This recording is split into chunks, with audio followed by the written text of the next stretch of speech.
શ્રી હરિમંગલમ ક્રિયાત।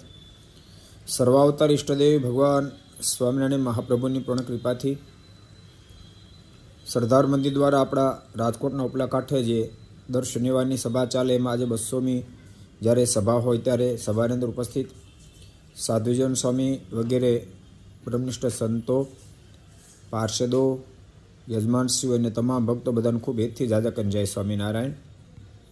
વાલા ભક્તો, સમયને જતાં કાંઈ વાર લાગતી નથી। જોતજોતામાં 199 અઠવાડિયા પૂરા થયા, 200મું અઠવાડિયું પ્રારંભ થઈ ગયો।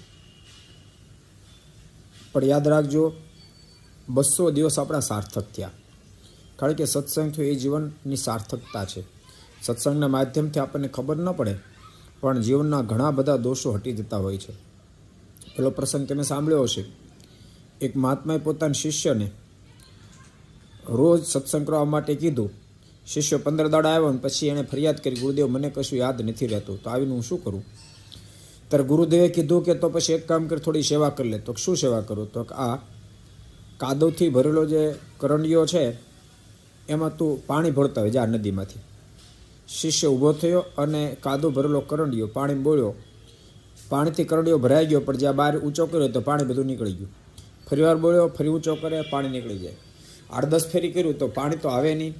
ચિંતિત થઈ ગયો, ભારે કરી, પાણી આવતું નથી, ગુરુદેવનો આદેશ છે। એ જ વખતે કિનાર ઉભેલા ગુરુદેવ મનબદ હસતા હતા, એને હસતા જોતાની સાથે કે ગુરુદેવ આપ કેમ હશો? હું તો થાકી ગયો, આમાં પાણી નથી આવતું। ત્યારે ગુરુદેવે કહ્યું કે બેટા તું બરાબર તપાસ કરી, કરંડિયામાં પાણી નથી આવતું, પણ કરંડિયો આખો કાદવથી ભરેલો તો એ કાદવ સાફ થઈ ગયો। એનું દ્રષ્ટાંત, એનો સિદ્ધાંત એ છે કે કદાચ આપણને કથા યાદ ન રહે એવું બની શકે। ક્યારેક આપણા મનમાં એમ થાય કે આપણે તો વૃથા દરેક અઠવાડિયું બગાડીએ છીએ, પણ બગાડતા નથી, આપણે સુધારીએ છીએ। આપણને ખબર ન પડે ને આપણા જીવનના ઘણા બધા કાદવો એ નીકળી જાય, જીવન સ્વચ્છ બની જાય છે।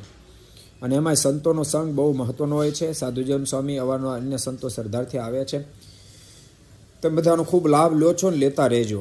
આ લાભ તમને આજ લાભ થોડો દેખાશે, પણ અંતકાળે આ જબરજસ્ત લાભ સાબિત થશે। અને આ રેગ્યુલર આપણી સભા ચાલુ રહેશે। તો મહુડીમાં જેમ મંદિર થયું એમ આપણે ઉપલા કાંઠે પણ ઠાકોરજી ભવ્ય મંદિર નિર્માણ કરાવશે। મને ભરોસો છે કે ઉપલા કાંઠે બહુ સારું મંદિર નિર્માણ થશે, એમાં તમને બધાને ખૂબ મોટો યશ પ્રાપ્ત થશે। અને મંદિરના માધ્યમથી તમારું જીવન તો દિવ્ય બનશે, પણ તમારી પેઢીઓ સુધી એ મંદિર જીવનને દિવ્ય બનાવી રાખશે। એટલે આ બધી વસ્તુ બહુ જ મહત્ત્વની છે।